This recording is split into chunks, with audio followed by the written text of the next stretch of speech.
کون سی چیزیں جس سے انسان اللہ کا تقرب حاصل کر سکتا ہے، اللہ کا قرب حاصل کر سکتا ہے. یعنی پہلی منزل کیا ہے؟ معرفت پروردگار. یعنی ایک شخص جس نے یہ تو جان لیا کہ خدا ہے، یعنی پہلا مرحلہ کیا ہے؟ معرفت خدا.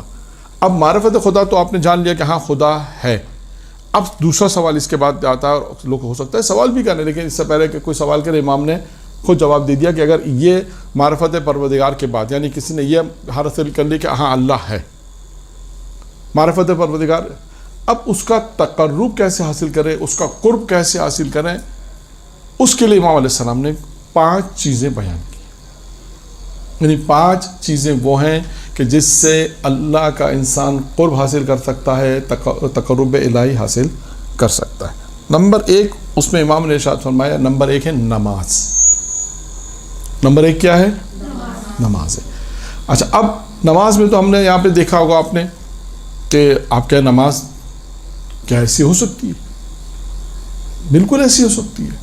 یعنی نماز کے اگر آپ واقعات کو دیکھیں تو مختلف واقعات ہیں. وہ واقعات بھی نماز میں آپ کو ملیں گے کہ جس میں اتنی تیز نماز پڑھی جاتی ہے کہ شاید پڑھنے والوں کو بھی بعض اوقات یہ نہیں پتہ چلتا کہ میں نے سورہ حمد کس طرح پڑھا ہے، یا سورہ حمد کے بعد کون سا سورہ پڑھا. اتنا انسان بدحواس ہو کے نماز پڑھتا ہے.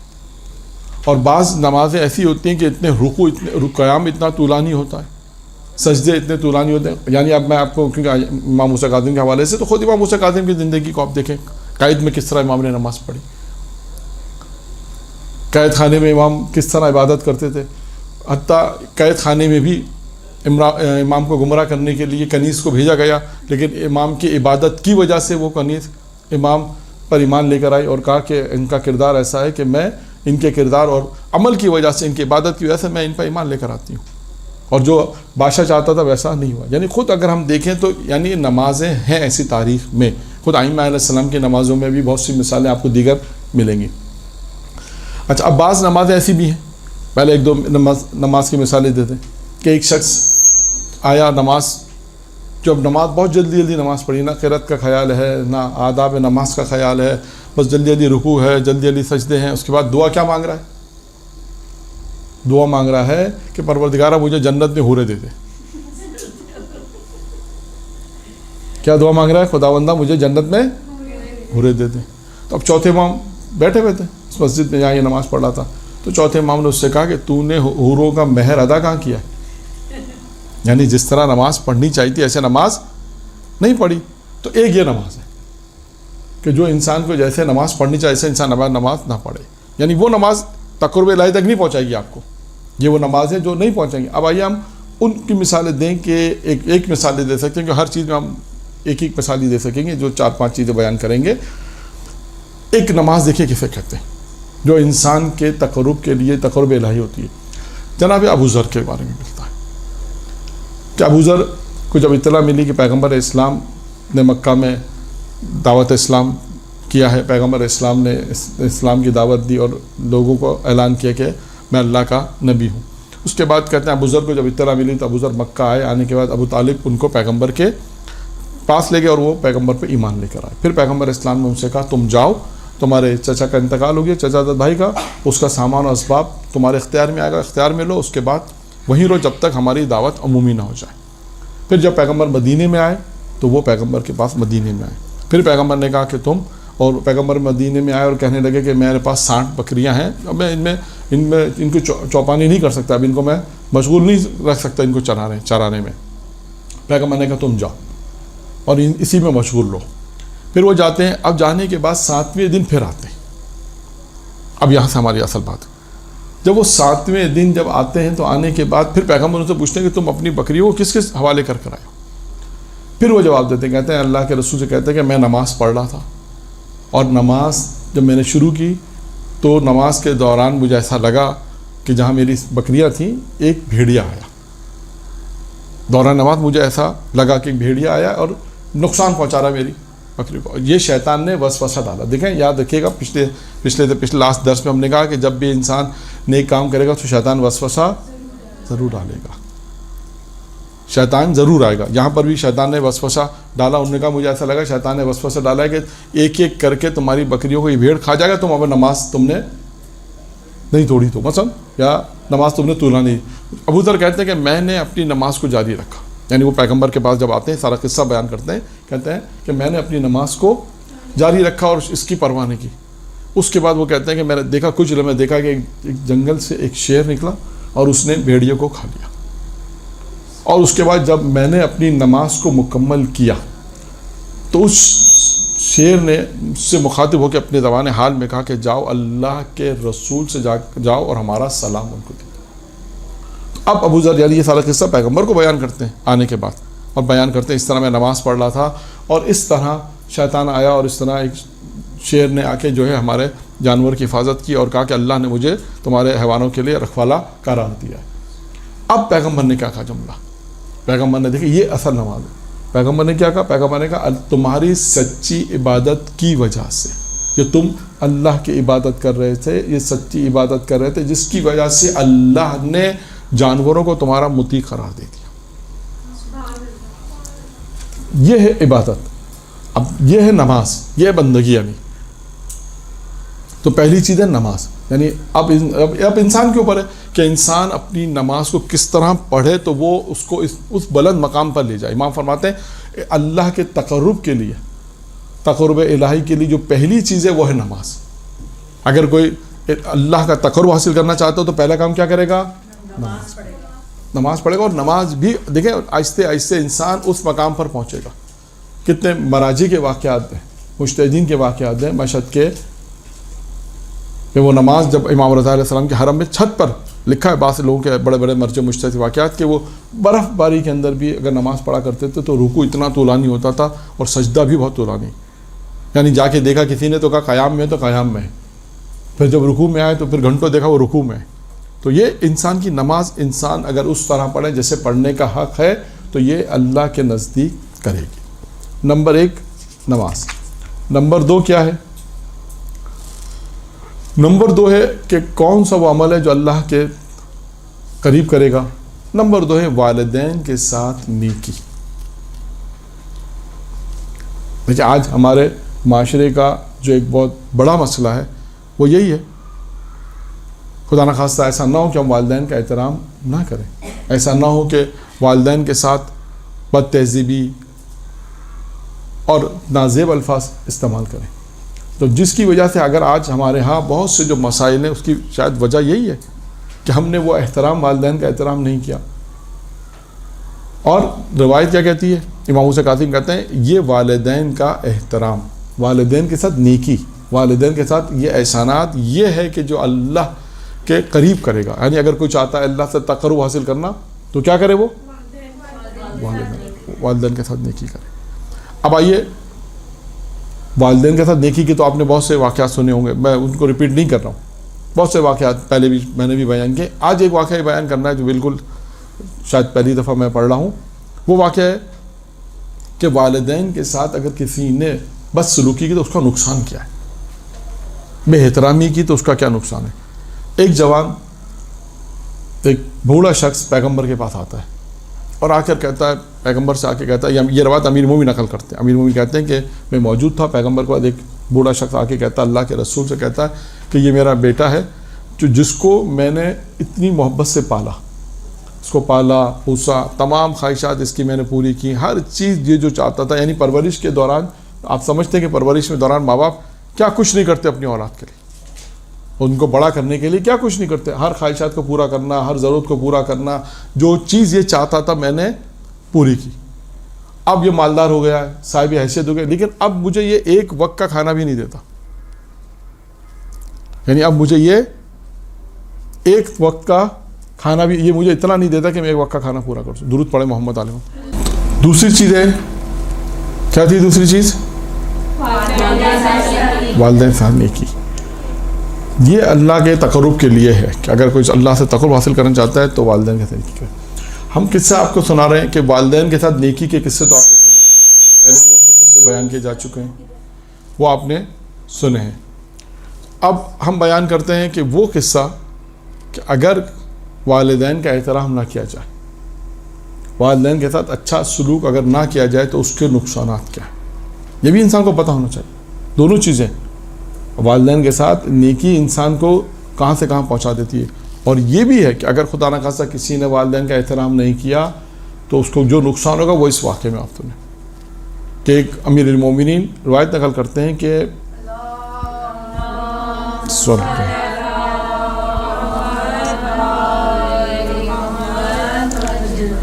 روایت نقل کرتے ہیں کہ پیغمبر اسلام کے پاس ایک بوڑھا شخص آیا اور آ کے کہنے لگا اللہ کے رسول یہ میرا بیٹا ہے, اس کے لیے میں نے تمام کام کیے, اس کو اتنی محنت سے پالا پوسا بڑا کیا, اس کے خواہشات کو پورا کیا, جتنی دولت میرے پاس تھی وہ میں نے اس کی تربیت میں صرف کی, سب کچھ کرنے کے بعد اب یہ آج صاحب دولت ہو گیا, صاحب اقتدار ہو گیا, لیکن اب مجھے یہ اتنا بھی نہیں دیتا کہ میں اپنی زندگی بسر کر سکوں, اتنا بھی کھانا نہیں دیتا. تو اب اللہ کے رسول اس نوجوان کے مخاطب ہو کے کہا اب بتا تیرا باپ صحیح کہہ رہا ہے یا جھوٹ کہہ رہا ہے؟ اس نے کہا میرا باپ جھوٹ کہہ رہا ہے. کہا میرے پاس ہے پیسہ اتنا کہ جتنا میں اپنی بیوی بچوں کا پورا کر سکتا ہوں, اپنے اہل و عیال کے علاوہ میرے پاس اتنا زیادہ دے سکوں. اللہ کے رسول نے پھر اس کے باپ کے مخاطب ہو کے کہا, اس نے کہا یہ جھوٹ بول رہا ہے, اس کے پاس مال ہے دولت ہے بہت کچھ ہے اس کے پاس. پھر اس کے بعد اللہ کے رسول نے ایک فیصلہ کیا. اللہ کے رسول نے کہا اس نوجوان سے کہا کہ دیکھ ایک ماہ تو ہم اسے دے رہے ہیں, اس مہینے کا خرچہ تو ہم اسے دے رہے ہیں, اگلے مہینے سے تو پھر اپنے باپ کا خیال رکھے گا, اپنے باپ کا احترام کرے گا, اس کے کھانے پینے کا انتظام کرے گا اور اسے جو ضرورت ہے وہ تو دے گا. ایک مہینہ گزر گیا. پھر اس کے بعد وہی شخص پھر اللہ کے رسول کے پاس آیا اور آ کے اللہ کے رسول سے یہی کہا کہ میرا بیٹا مجھے نہیں دے رہا. پھر اللہ کے رسول نے اس کے بیٹے کو بلایا اور کہا کہ پھر اپنے باپ کا خیال نہیں کرتا, اپنے باپ کی مدد نہیں کرتا. اس نے کہا اللہ کے رسول میرے پاس ہے ہی نہیں. پھر اس کا باپ کہتا ہے یہ جھوٹ کہہ رہا ہے, اس کے پاس جو کشمیش جو ذخیرہ اس زمانے میں جو ساری چیزیں کھانے پینے کی چیزیں ذخیرہ کر سکتے تھے, اس نے بہت ساری چیزیں ذخیرہ کی اپنے گوداؤن میں, اور اس کے پاس سونے کی جو سونے وغیرہ کی جو چیز چاندنی وغیرہ یہ اس کے بعد بہت سارا مال ہے, سب ذخیرہ کیا ہوا ہے. اب دیکھیے اللہ کے رسول نے کیا کہا. اللہ کے رسول نے جب ساری بات سننے کے بعد اس سے کہا کہ یہ تیرا باپ صحیح کہہ رہا ہے, اس نے کہا نہیں میرا باپ جھوٹ کہہ رہا ہے, میرا باپ جھوٹ کہہ رہا ہے. پھر اللہ کے رسول نے کہا اگر تو نے تو اپنے باپ کی مدد نہیں کی, آج رات سے پہلے تو اپنے باپ سے زیادہ فقیر ہو جائے گا, آج رات سے پہلے. اب دیکھیں یہ اللہ کے رسول نے کہا, کیوں کہا کہ اپنے باپ کا احترام نہیں کرتا, اپنے باپ کے ساتھ نیکی نہیں کرتا, جبکہ اللہ کے رسول نے پہلی دفعہ اس سے کہا تھا جا اپنے باپ کے ساتھ احسان کر, اس کے ساتھ نیکی کر. پہلی دفعہ جب آیا تھا تو کہا اس کے ساتھ والدین کے ساتھ نیکی کرو, احترام کرو, اور اس نے اللہ کے رسول کی بات نہیں سنی. پھر دوبارہ اللہ کے رسول کے بعد ہی طرح آیا, باپ آیا شکایت کرنے, بیٹی کی شکایت کی تو بیٹے نے کہا میرے پاس نہیں ہے, باپ نے کہا نہیں اس کے پاس سب کچھ ہے, یہ جھوٹ بول رہا ہے. پھر اللہ کے رسول نے کہا کہ تو شام آج رات ہونے سے پہلے تو فقیر ہو جائے گا اور ذلیل ہوگا اور اپنے باپ سے زیادہ محتاج ہو جائے گا. اب نتیجہ کیا ہوا, جب یہ شام کو اپنے گھر پلٹا, گھر کی طرف گیا, کیا دیکھا کہ اس کے محلے والے سب جمع ہیں, سارے محلے والے جمع ہیں. اس سے کہا یا جمع کیوں؟ کہا تمہارے گوڈاؤن میں جتنا بھی مال تھا وہ سب سڑ گیا ہے, سب میں بدبو ہے, جلدی سے خالی کرو اور ہماری جان چھوڑا محلے میں. اب یہ سارے مزدور بلائے. اب مزدور بلانے کے بعد پورا گوڈاؤن جسے ہم کہہ سکتے ہیں جہاں سارا مال ذخیرہ تھا, جب سب کچھ اس نے صاف کروایا, اب اس کو اجرت دینی ہے تو کیا کرے, اجرت دینے کے لیے پیسے گئے. اس کے بعد وہاں پر پہنچا جہاں اس کے سونے سکے تھے, سونے اور چاندی تھی. جب آ کے وہاں آیا, وہاں دیکھا وہ سونے سکے سب پتھر میں تبدیل ہو چکے. اب ان کی اجرت کیسے تھے, مزدوروں نے تو پکڑ لیا کہ ہماری تو اجرت دو. اب کیا کرے, گھر کا سارا سامان بیچنے کے بعد کہتے ہیں کہ اس نے مزدوروں کی اجرت دی اور اپنے باپ سے بھی زیادہ فقیر بن گئے. دیکھا اللہ کے رسول نے کہہ دیا کہ اگر ماں باپ کا احترام نہیں ہے تو انسان دنیا میں بھی ذلیل و خوار ہے, نقصان ہے, فقیر بن جائے گا. اگر ماں باپ کا احترام نہیں کیا, ماں باپ کی عزت نہیں کی, ماں باپ کی ضرورت کو پورا نہیں کیا, تو خیر یہ دیکھیں ماں باپ کا احترام, ماں باپ کے ساتھ نیکی کرنا, ماں باپ کے ساتھ احسان کرنا, پیغمبر امام موسیٰ کاظم فرماتے ہیں یہ وہ نیکی ہے جو تمہیں اللہ سے تقرب حاصل کرنے میں کما. اگر کوئی چاہتا ہے کہ اللہ سے تقرب حاصل کرے تو پہلی چیز نماز بھی وہ نماز جس کا میں نے عرض کیا کہ وہ نماز جو انسان خشوع کے ساتھ پڑھے گا. پھر نماز کے فوائد آپ دیکھیں, اپنے نماز کے فوائد ہیں, یہ نماز کے فوائد تو بیان کیے جاتے ہیں, لیکن نماز کی میں نے ایک مثال دی کہ یہ نماز ہے کہ جو ابو ذر نے پڑھی, اور ابو ذر نے ایسی نماز پڑھی کہ اس کے بعد اس کا نتیجہ بھی دنیا میں بھی پیغمبر نے بتایا کہ دیکھو تمہاری نماز تھی جس نے تمہیں اتنا